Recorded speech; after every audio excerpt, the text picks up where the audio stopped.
Bonjour Domitille. Bonjour Cécile, je suis Comment ravie vas-tu? de te retrouver là. Oui, moi aussi. Écoute, ça faisait longtemps moi que j'avais pas fait de podcast avec une super thérapeute, donc je suis ravie, vraiment ravie d'être là avec toi aujourd'hui pour Ah, mieux te connaître et oui, oui, savoir plein de choses que je ne connais pas sur toi en fait. je te remercie, c'est vraiment. Moi, je me sens vraiment honorée que tu m'aies proposé ça parce que j'aime énormément ton univers, donc je suis vraiment contente d'être là. Merci, merci beaucoup. Eh bien alors, sans plus tarder, est-ce que tu peux te présenter, puisque maintenant c'est un nouveau format, on va dire, où il n'y aura que les podcasts, donc c'est bien que tu te présentes. Donc, Ok, oui, super. que Eh fais-tu? bien, je suis Domitille Talaron et j'ai créé l'Axe du Monde qui est un espace où je viens reconnecter les gens à eux-mêmes. Donc en fait, je suis experte en communication de l'âme et mentor en éveil de soi. Ce que je propose aux gens, c'est de revenir à qui ils sont, de revenir se découvrir profondément pour émerger quelque chose qui est aligné avec eux-mêmes et qui fait vibrer en fait qui ils sont vraiment. J'ai grandi en étant imprégnée des besoins ou des envies des autres. Et du coup, j'ai été une très bonne élève, j'ai été une enfant sage, j'ai été une très bonne amie, j'ai été quelqu'un sur qui on pouvait tout le temps compter. Et puis au fur et à mesure des années, et arrivé au moment où moi j'ai créé ma vie, en fait, ben, c'était beaucoup trop à porter pour moi. Et du coup, vers l'âge de 30 ans, ça m'a étouffée. Je n'arrivais plus à vivre avec tout ça, avec tout ce que les gens attendaient de moi et auquel je répondais en permanence. Et ça m'a fait un petit peu imploser, ce qui m'a permis de dire non à des choses au fur et à mesure et de me redécouvrir. Et de là, ma vie, elle a changé. Donc, c'est ce que je fais avec les personnes que j'accompagne. D'accord. Donc finalement, les méthodes se sont invitées très, très naturellement dans ta vie. Ah oui, complètement, complètement. Euh, Mes méthodes, elles se sont... Oh là là, c'est une belle histoire, cette histoire. En fait, depuis que je suis toute petite, j'étais déjà bien connectée à moi et aux énergies autour de moi. Parce que je me souviens très bien, enfant, j'ai grandi dans la nature, donc au milieu des montagnes. Et je ressentais l'énergie de la terre, je ressentais les énergies des arbres, je ressentais ce qui était juste pour moi, ce qui allait me faire du bien. Ma mère me parlait toujours d'instinctothérapie et je crois que ça m'a beaucoup aidé à m'écouter et à suivre mon instinct ou mon intuition. Il y a eu des périodes de ma vie où je l'ai moins suivi, où mon mental a pris le dessus, mais je me suis souvent, souvent écoutée et ça m'a toujours menée au bel endroit, oui, au bon endroit et au bel endroit. Et, euh, et donc, dans cette période où je m'écoutais plus et où j'écoutais plutôt ce que les autres voulaient de moi, bah, je me suis perdue.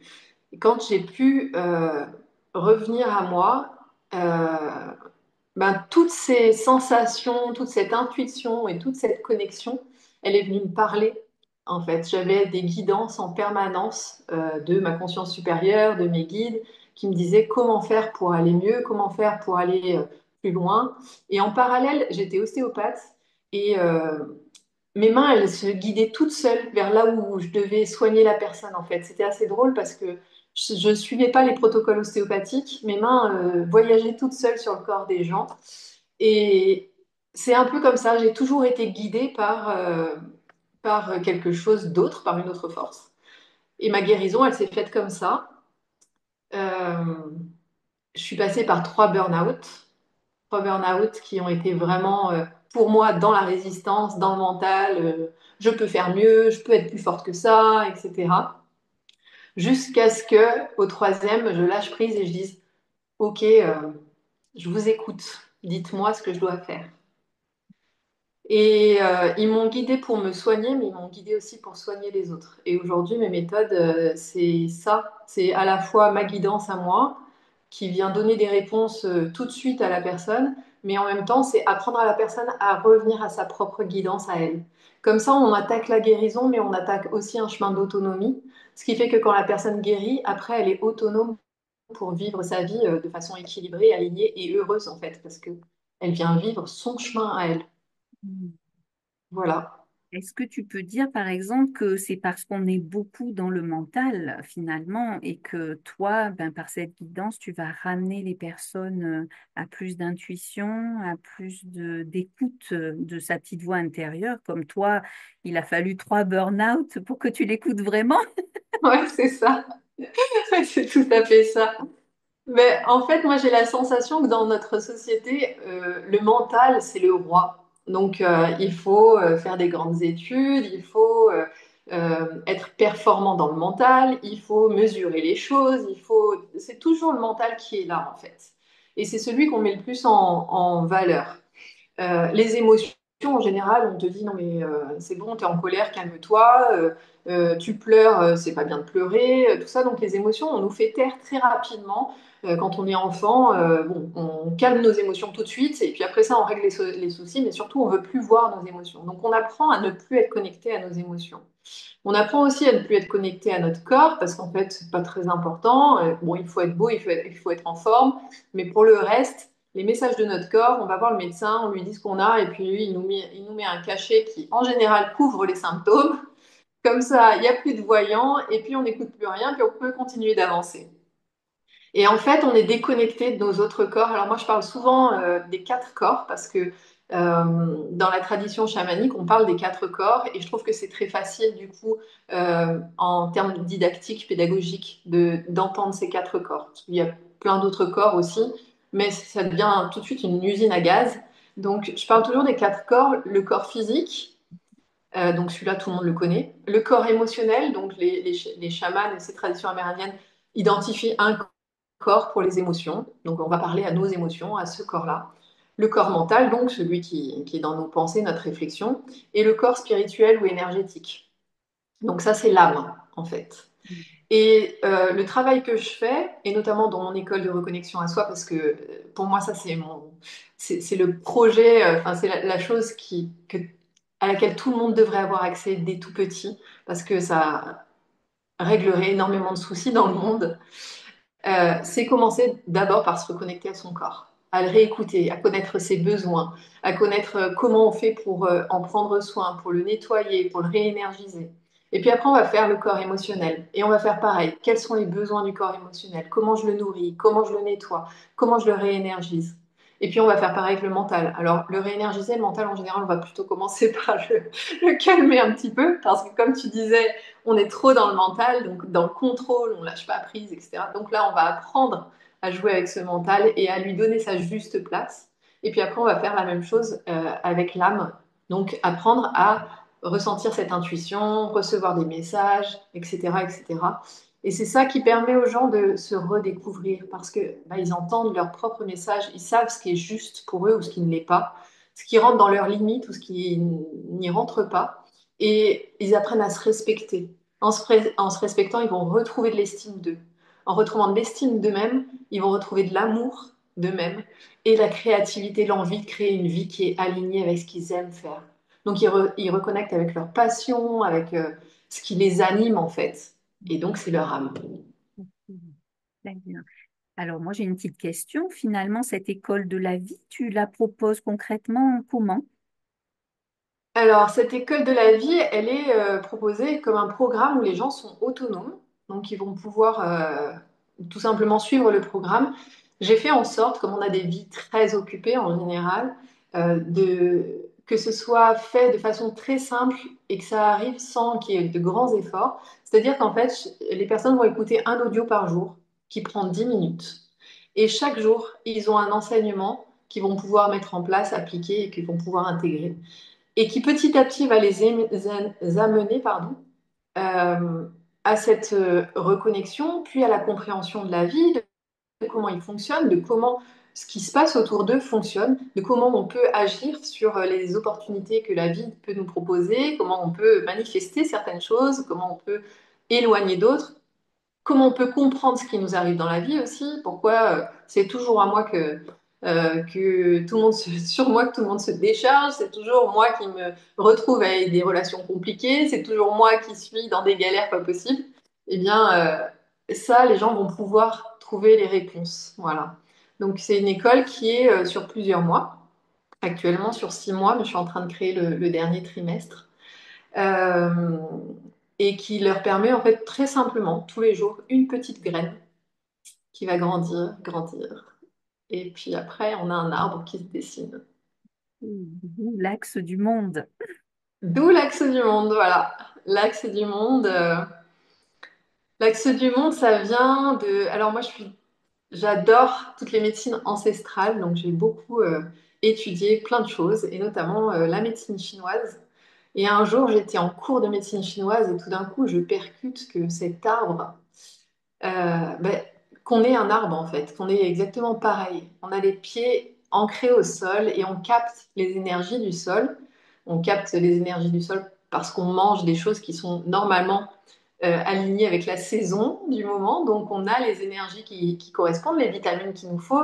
J'avais remarqué toute petite que à l'automne, en montagne, les fruits qui poussent, ce sont des fruits qui sont très forts en vitamine C pour pouvoir passer l'hiver en fait. Et ces informations de la Terre, mais aussi bah, il fait froid, il y a de la neige, ou alors il fait chaud, c'est plutôt l'été. Eh bien, ça va être aussi l'énergie magnétique, des choses comme ça, des choses plus subtiles. Et puis, on a nos bras et nos capteurs sur la tête qui sont comme les branches qui reçoivent bah, l'énergie du ciel. Donc, une énergie déjà de l'air, l'oxygène qu'on respire, l'énergie de il fait froid, il fait chaud, mais aussi c'est des énergies qui viennent du ciel et qui vont naviguer du ciel vers la terre et de la terre vers le ciel. Et en fait, nous, on se rééquilibre par rapport à ça et on vit par rapport à ça. On vit par rapport à ça parce que en été, on est capable de faire des barbecues jusqu'à 23 heures tous les soirs et d'aller au boulot le lendemain, alors que l'hiver, à 18 heures, on n'a qu'une envie, c'est d'aller se coucher. Donc, si on s'écoute, en fait, on va retrouver les rythmes que l'arbre a, d'avoir plein d'énergie en été et d'avoir des belles feuilles, des beaux fruits, etc. Et puis, en hiver, bah, d'avoir redescendu la sève, rentrer les feuilles ou fait tomber les feuilles et d'être au calme et au repos. Donc, c'est ça l'axe du monde pour moi. C'est ce canal vertical qui, en permanence, permet les échanges et qui profite de ces échanges énergétiques à l'intérieur de lui. J'aimerais peut-être aussi revenir sur le fait que donc tu as cette école de la vie, mais que tu es aussi en accompagnement individuel et que tu as aussi des cercles. C'est ce que je me Oui, trompe? Oui. c'est ça. Oui, oui, je fais des cercles de reconnexion à soi. Les cercles, c'est issu des traditions amérindiennes. Tu vois que je suis bien, j'aime beaucoup les traditions ancestrales. Et pendant cette période, enfin, en fait, chaque mois, dans les tribus amérindiennes, les femmes s'extrayaient de la tribu, notamment au moment de leurs règles. Elles les avaient toutes ensemble parce qu'elles dormaient dans des tipis, donc elles étaient sous l'influence de la lune en permanence. Et donc elles avaient leurs règles en même temps. Et à cette période-là, elles s'extrayaient de la tribu et puis elles prenaient un temps pour elles. Et ce temps, il était précieux parce que ça leur permettait de décanter ce qui s'était passé dans le mois, pour elles comme pour la tribu en matière de conflits, d'émotions, de gestion des stocks de nourriture, de je ne sais pas quoi. Et elle prenait un temps vraiment d'introspection. Et d'ailleurs, si on est un peu connecté à ces règles, on se rend compte que quand on a ces règles, on a envie d'être à l'intérieur de soi, on a envie d'être cocooné dans son canapé, avec une couverture, rien qu'avec soi. Et le monde extérieur nous agace particulièrement parce qu'il nous demande de l'énergie qu'on n'a pas envie de donner à ce moment-là. Si on est connecté à ça, en fait, on ressent ce besoin de s'extraire un petit peu. Et ce moment-là permettait donc de décanter les choses et de revenir avec de la sagesse, d'avoir posé calmement ce qui s'est passé et quelles étaient les meilleures solutions. Ça permettait aussi aux femmes de discuter entre elles et de profiter de l'expérience des unes et des autres. Et aujourd'hui, je propose ces cercles, euh, pas que aux femmes d'ailleurs, mais bien sûr, on part pas 3 jours, mais on se reconnecte pendant 2 heures pour décanter des choses en soi, pour les observer déjà, c'est hyper important, faire un peu un bilan de ce qui s'est passé ces dernières semaines, ces derniers jours, ce dernier mois pour moi, et de l'observer et d'en avoir une compréhension différente que celle sous le coup des émotions et du quotidien qui est rapide, qui est tout le temps un peu ce hamster qui court dans sa roue, on s'arrête jamais. Il ne Donc reste ce plus de sont des temps. moments vraiment où on se pose et où on acquiert, enfin, en tout cas, les gens témoignent que ça donne une vraie sérénité dans le quotidien et ça permet de repartir vraiment différemment en termes d'énergie. Donc, je fais ces cercles-là qui sont en présentiel ou en ligne. Et puis, je fais des accompagnements, effectivement, bah, pour les personnes qui sont vraiment dans des périodes soit d'une vraie quête d'elles-mêmes. Je suis à la croisée des chemins, je ne sais pas ce qui va se passer, mais là, il faut qu'il y ait quelque chose qui change, ou je sens qu'il y a quelque chose d'autre qui m'attend, je sens que la vie telle que je la vis en ce moment, pardon, ne me convient plus. Et dans ce cas-là, on va travailler là-dessus, ou alors ce sont des personnes qui vivent une vraie période de crise, un deuil, un divorce, un licenciement, une maladie, et qui ont vraiment envie d'avancer. Donc ça peut être simplement, je dirais pas léger, mais en tout cas une vraie quête de soi, et donc pas dans la douleur, ou ça peut être un moment douloureux, et que j'essaye de... Moi, ce que j'aime bien, je me vois souvent comme quelqu'un qui aide à passer une porte, en fait. On est devant une porte, elle est fermée. Là, devant, on n'arrive plus à avancer, on se cogne contre un mur. Ben, moi, je suis là, je te montre quelle est la bonne clé pour ouvrir. Et puis, c'est toi qui as la clé, hein. Mais je t'aide simplement à ouvrir la porte et puis ça se passe mieux après. Puis après, t'es reparti sur ton chemin, quoi. Bien. Merci, Domiti. Alors, ça veut dire, bah, écoute, ma deuxième question, quel est ton plus grand défi? Alors, c'était quelle est la porte contre laquelle? Contre laquelle j'ai Donc, buté. c'est ça. Ouais. Ouais, ouais, mon plus grand défi, je crois qu'aujourd'hui, je dirais, c'était de lâcher le contrôle, de lâcher prise. Mon plus grand défi, ça a été au divorce de mes parents, une situation vraiment familiale compliquée, très compliquée.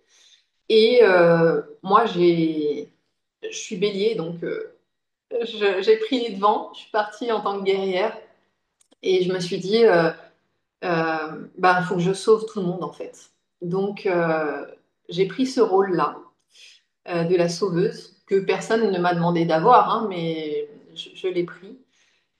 Et je me suis dit, j'avais une phrase tout le temps qui revenait tout le temps, qui me disait, je me souviens, je regardais la lune et elle me disait, et demain sera meilleur. Je savais pas quand serait ce demain, mais je savais qu'à un moment donné, ça irait mieux.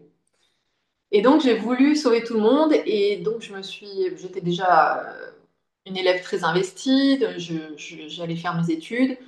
Donc, il fallait que ce soit un métier reconnu où je montre ma valeur. C'était important pour moi parce que j'avais l'impression qu'en tant que femme, je valais moins qu'un homme. Donc, je voulais ça, c'était important pour moi.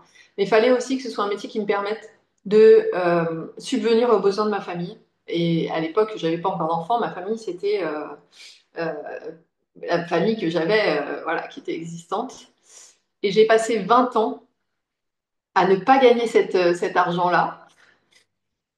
20 ans à me démener pour améliorer le quotidien de ma famille. Et en fait, ça ne fonctionnait pas du tout. Et puis, je suis allée donc dans ces burn-out. Et je pense que si ça fonctionnait pas du tout, c'est simplement que c'était pas mon rôle. J'avais pris ce rôle de sauveuse qui n'était pas du tout aligné, qui n'était pas juste, ni pour moi, ni pour les membres de ma famille. Et ça a été très douloureux quand j'ai compris que chacun avait son chemin de vie à faire, mais en même temps très libérateur. Parce que je me suis rendu compte que chacun devait créer pour lui et pas pour les autres. Et ça a été vraiment, vraiment un déclencheur extraordinaire. Et c'est à ce moment-là, c'est vraiment au troisième, hein, où tu as dit, bon, ok, je m'écoute et donc tu ne fais plus d'ostéopathie ou peut-être non. Non, Ok. c'était même pas je m'écoute. Euh, Ça faisait un moment que j'entendais mes guides me parler et me dire des choses, mais je tenais bon, j'étais sûre de ce que je voulais faire, donc je continuais à m'obstiner dans mon chemin à moi. Et ce troisième burn-out, pour moi, c'était un peu comme si au deuxième, je m'étais dit, bon allez, j'y vais encore une fois, et puis cette fois-ci, c'est ça passe ou ça casse. Du coup, au troisième, ben, j'ai fait comme Vercingétorix, j'ai déposé les armes. J'ai dit, bon, bah là, je crois que vous avez gagné. Et c'était un 6 décembre, je me souviens très bien. Et j'ai regardé là-haut, ils étaient en train de me parler et j'ai dit, très bien, faisons ce que vous dites. Ça me paraît complètement débile, mais on y va, on va le faire. Comme ça, vous verrez que vous avez tort. Et c'est comme ça que j'ai commencé ce chemin d'épanouissement. C'était un vrai lâcher-prise, c'était un abandon complet, c'était voilà, par défiance, mais c'était un vrai lâcher-prise. J'ai dit, ok, je vous suis, on verra bien, mais je vais vous montrer que ça marche pas. Et en fait, ça a marché. Par défiance, comme quoi, des fois, hein, la défiance. Comme quoi, des fois, la défiance, ça peut aussi être thérapeutique. Ça peut être un passage de porte aussi. Hmm. Alors moi, j'aimerais savoir maintenant s'il y a des personnes qui t'ont inspiré, qui t'inspirent au quotidien. Comment ça se passe pour toi, l'inspiration? Tu la cherches où? Tu la trouves où? Hmm. Je la trouve partout en fait, et nulle part. J'ai jamais été quelqu'un qui admirait. Je me souviens, ado, je comprenais pas que tout le monde ait des posters de stars dans sa chambre et que moi, il y en avait aucune qui m'intéressait. Et encore aujourd'hui, c'est toujours pareil. Moi, ce qui m'inspire, c'est vraiment les messages en fait des gens, et notamment les messages de leur vie. Ce qui m'inspire, ce sont les gens qui sont à leur place et qui vivent cette vie comme si ils avaient très peu de temps pour prendre tout ce qu'il y avait dans le magasin et donc ils en profitent de toutes parts, mais tout en étant en pleine joie et en pleine sérénité, complètement alignés avec qui ils sont. Moi, je m'inspire beaucoup des gens euh, qui ont fait le chemin vers eux en fait, qui sont alignés à qui ils sont. Et je vois d'ailleurs souvent sur les réseaux sociaux des gens qui disent être alignés et en moi, je sens que c'est pas le cas. Donc je passe. Mais par contre, sur ces personnes-là, il y a quand même toujours quelque chose qui est intéressant. En ostéo, j'adorais discuter avec les gens. Mes séances étaient assez longues parce qu'on parlait déjà beaucoup d'émotionnel à l'époque. Ils venaient beaucoup pour ça, mes patients. Mais moi, j'adorais acquérir de l'expérience par procuration. J'adorais écouter leur vie, comment ils l'avaient vécu, le chemin qu'ils avaient fait, etc. Où qu'ils en soient, peut-être qu'ils étaient devant une porte, ou peut-être qu'ils avaient passé les portes. Mais je trouve ça hyper inspirant, en fait, d'écouter les autres. Et donc, ce qui m'inspire, j'ai jamais eu un livre qui m'a inspiré ou une personne que je n'accroche pas à une personne. Je crois que c'est parce qu'en fait, pendant un temps, je disais à mes guides, mais dites-moi qui il faut que je suive, qui doit me former. Et ils me disaient, non, non, laisse tomber, c'est nous qui allons te former. Mais des fois, mon mental, il disait, mais dites-moi quelqu'un, il faut que j'ai un mentor, il faut que j'ai un guide, il faut que un formateur. Enfin, expliquez-moi. Il me disait, non, non, on va te dire, nous, écoute-nous, et puis ça suffira. Et en fait, à un moment donné, j'ai compris que on ne pouvait pas copier le chemin des autres. Et c'est comme ça, quand j'ai commencé à faire ce que je fais, quand ce 6 décembre, je leur ai crié que c'était du n'importe quoi, que j'ai refusé d'être formée en fait. J'ai voulu expérimenter par moi-même parce que je voulais être sûre de ce que j'allais délivrer. Je voulais l'avoir vécu, je voulais être certaine. Je voulais pas qu'on me mette en tête des trucs sur les anges, enfin, sur toute la spiritualité que je connaissais pas. Je voulais vraiment l'expérimenter de moi-même. Et donc pendant longtemps, en fait, bah, j'ai surtout pas lu et j'ai surtout pas écouté, j'ai surtout pas. Voilà, j'ai expérimenté d'abord. Waouh, c'est chouette, hein? C'est original, hein, comme démarche. J'ai pas répondu à ta question du coup, Ah mais si, c'est ah une si, très façon de bien. répondre. Ben si, parce que si tu as été, enfin déjà, l'expérience des personnes, vraiment ça te guide complètement. Enfin, Mm, je te rejoins hein, là-dessus, c'est vraiment merveilleux ce partage d'expérience et qui nous nourrit, nous aussi. D'ailleurs, c'est aussi pour ça que je fais les podcasts, parce que ton expérience va nourrir d'autres personnes. Enfin, c'est mm, une nourriture vraiment au quotidien. mm. Donc voilà, plus bon, la nourriture céleste, tu as vraiment des inspirations, c'est clair et net. C'est vrai, j'ai Final. des inspirations. Mes guides sont mes inspirations au quotidien déjà, ça c'est certain. J'ai une équipe extraordinaire qui bosse comme des fous. Je les remercie beaucoup. Mais oui, j'ai pas de. Tu vois, souvent je pense à une amie de ma mère qui est une deuxième maman pour moi et qui est une grande source d'inspiration pour moi parce que elle est toujours dans un amour incroyable. Et ce sont des gens qui sont, enfin, elle est issue d'un milieu agricole, ouvrier, elle est juste instite.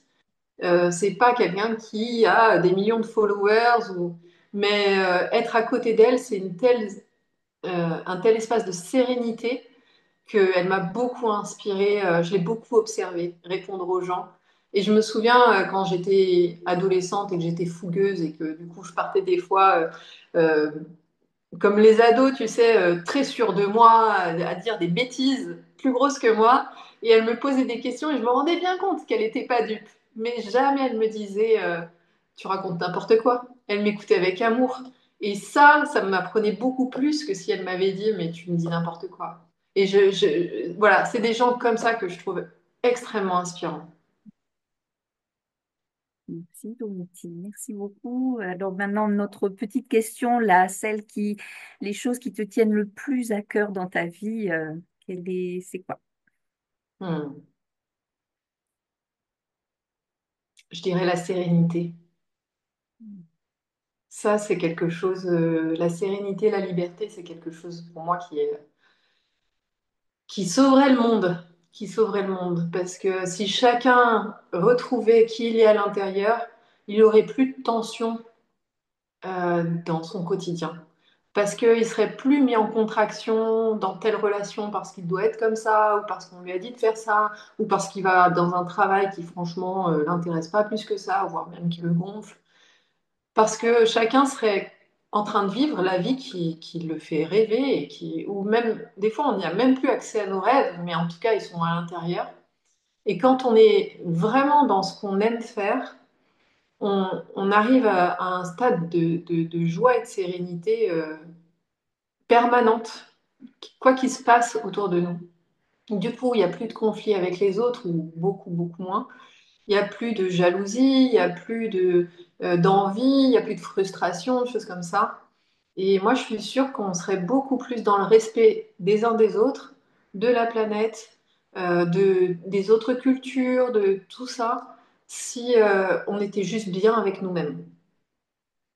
Et je crois que ça, c'est vraiment Si je pouvais apporter ça à 10, 20, 100 personnes, ce serait juste... 1000, 10 000, Ouais, oui, oui. 100 Ah 000, oui, oui, oui, oui. hein? Si je pouvais avoir 10 000 personnes, alors là, bah, je sais que 10 000 personnes, tu sais que ça va impacter au moins trois autres personnes dans leur entourage. Donc, enfin, voilà, de là, tu crées quelque chose d'extraordinaire. Et j'aimerais vraiment, voilà, pouvoir démarrer ce mouvement-là pour qu'il se répande chez tout le monde, quoi. Oui, ça, c'est une aspiration très forte chez toi. Je voulais quand même que les auditeurs aient un aperçu de ce dont tu as vraiment envie. Ouais, ouais, ouais, ouais, tout à fait. Oui. Moi, dans mes rêves les plus fous,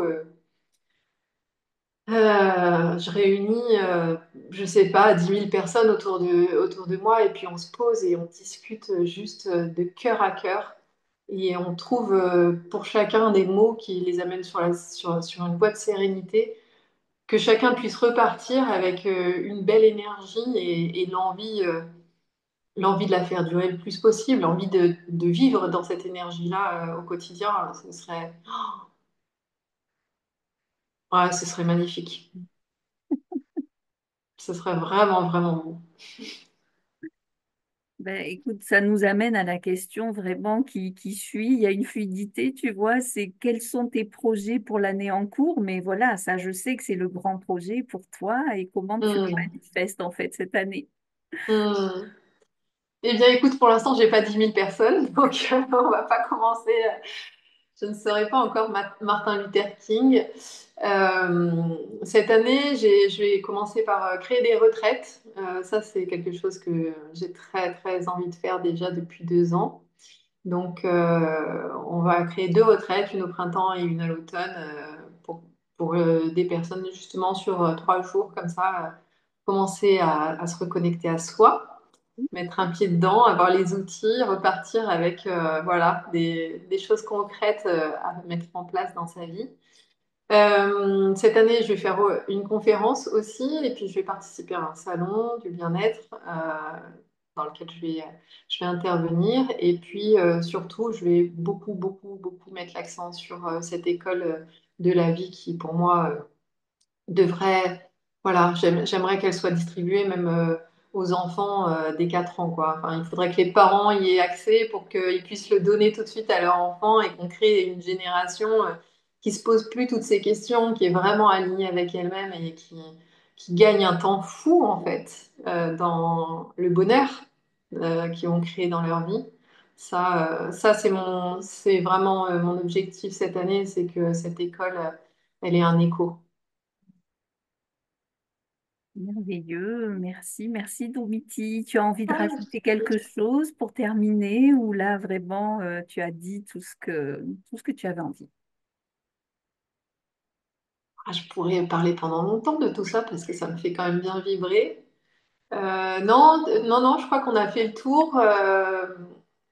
Si j'avais une chose à rajouter, je dirais que si vous avez envie, d'ailleurs, j'ai proposé à Cécile de vous transmettre une méditation pour vous reconnecter à votre âme, pour que vous puissiez explorer ça, que vous puissiez aller la voir. Donc, si vous avez envie d'expérimenter ça, bah, Cécile vous donnera les liens, etc. Et puis sinon, ben, je te remercie vraiment pour ce moment-là parce que il était très lumineux. Moi, j'aime énormément ta lumière.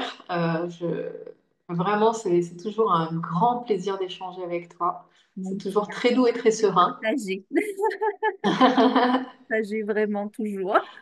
Ouais, ouais, non, vraiment, je trouve que tu es quelqu'un de lumineux dans cette vie et donc je te remercie pour ce moment avec toi qui était très beau. Bon, alors on était deux lumières, on espère faire plein de petites lumières avec nos...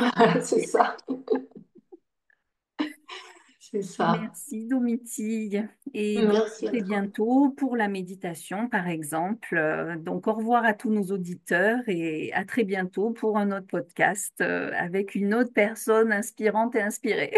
Et lumineuse. Et Merci Cécile.